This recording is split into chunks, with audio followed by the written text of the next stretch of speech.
कहते हैं कि पानी से पानी मिले, मिले कीच से कीच। राहुल गांधी के साथ भी यही हो रहा है। पिछले कुछ वर्षों में राहुल गांधी जितनी भी संस्थाओं के कथित यूनियनों से मिलते हैं, वे यूनियन और राहुल गांधी मिलकर उस संस्था को खराब, बेकार, असफल, डूबती हुई, बर्बाद घोषित कर देते हैं। मजे की बात यह है कि ये संस्थाएं राहुल गांधी के दावों के बिल्कुल उलट बेहतरीन परफॉर्मेंस करती हुई दिखाई दे रही हैं। HAL, LIC, SBI वगैरह को डूब गया बताने के बाद राहुल गांधी अब सार्वजनिक क्षेत्र के बैंकों को लेकर भी सवाल उठा रहे हैं।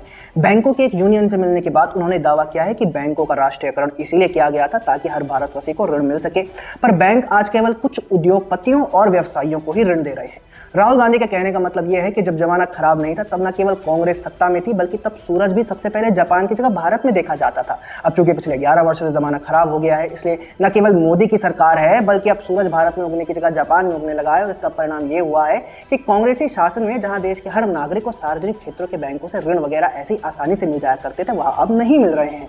राहुल गांधी ऐसा कह सकते हैं क्योंकि वे राहुल गांधी हैं। ऐसा कहते हुए वे सच्चाई को अपनी जुबान के आड़े नहीं आने देना चाहते, क्योंकि सच्चाई तो ये है कि अपने लंबे शासनकाल में कांग्रेस देश की बहुत बड़ी जनसंख्या को बैंकिंग सिस्टम से कभी जोड़ ही नहीं पाई। बैंकों से ऋण वगैरह मिलने की बात तो काफी दूर है। सच्चाई ये है कि पीएम नरेंद्र मोदी ने केंद्र की सत्ता में आने के बाद जनधन योजना की शुरुआत की और उसके अंतर्गत 50 करोड़ से भी अधिक लोग बैंकिंग सिस्टम से जोड़े गए हैं।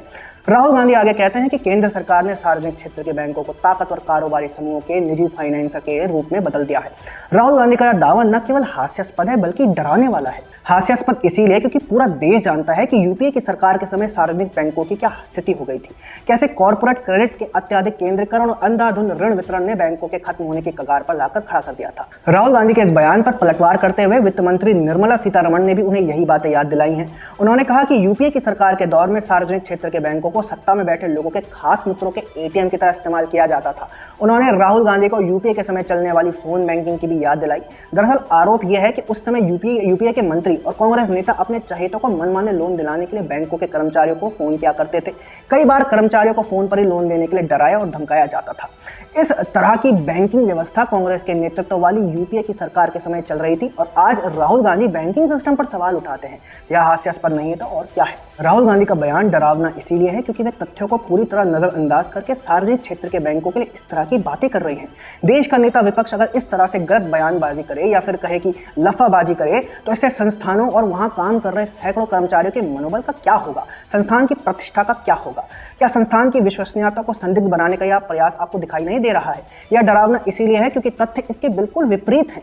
राहुल गांधी कहते हैं कि आम लोगों को बैंकों से लोन नहीं मिल रहा, जबकि तथ्य यह है कि अकेले प्रधानमंत्री मुद्रा योजना के तहत 24 मार्च 2023 तक 40.82 करोड़ लोगों को 23.2 लाख करोड़ रुपए का लोन मिला है।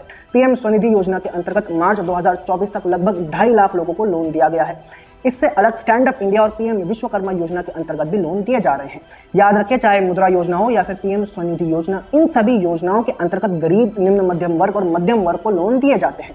ऐसे में राहुल गांधी का यह कहना कि आम लोगों को लोन नहीं दिया जा रहा है, यह पूरी तरह से बेसलेस है। राहुल गांधी का बयान डरावना इसीलिए भी है क्योंकि उन्हें सार्वजनिक क्षेत्रों के बैंकों का लाभ कमाने से समस्या है। यह बहुत ही अजीब है कि अपना जनहित काम करते हुए अगर बैंक लाभ कमाते हैं तो इससे समस्या क्यों है? क्या बैंकों को तभी सही माना जाएगा जब वे घाटे में रहेंगे? क्या बैंकों को तभी जनहित में माना जाएगा जब वे डूबने की कगार पर पहुंच जाएंगे? क्या बैंकों को तभी सार्वजनिक हित में समझा जाएगा जब उन पर एनपीए का पहाड़ रहेगा? जी हाँ, वही एनपीए जो यूपीए शासनकाल में अभूतपूर्व तरीके से बढ़ गया था और बैंकों के आर्थिक स्वास्थ्य को दुरुस्त करने के लिए मोदी सरकार को बड़ी मेहनत करनी पड़ी। अगर बैंक लाभ में है तो इससे बेहतर और क्या हो सकता है? वो लाभ अंततः देश की जनता के लिए, देश के विकास के लिए इस्तेमाल हो रहा है। इससे अच्छा और क्या हो सकता है कि सार्वजनिक क्षेत्र की बैंक के लाभ में है। लेकिन इस बैंकिंग सिस्टम से राहुल गांधी को परेशानी क्यों है? ये डरावना है। याद रखिए, इससे पहले HAL, LIC और रेलवे को लेकर भी राहुल गांधी सवाल खड़े कर चुके हैं, जबकि हमने बाद में देखा कि इन सभी संस्थाओं ने मोदी सरकार की नीतियों के चलते बेहतरीन परिणाम दिए और आज भी देती दिखाई दे रही हैं। इस आधार पर एक बात कही जा सकती है कि राहुल गांधी अपने जैसे लोगों से ही मिलते हैं और उन लोगों के नाम पर देश की संस्थाओं के विरुद्ध तथ्यहीन बयानबाजी करते हैं। राहुल गांधी ने देश के सार्वजनिक बैंकों को लेकर जो बयान दिया है उसको लेकर आपका क्या कहना है, कमेंट सेक्शन में हमें अवश्य बताएं। हमारा कंटेंट पसंद आए तो चैनल भी फॉलो कर लें। जय हिंद।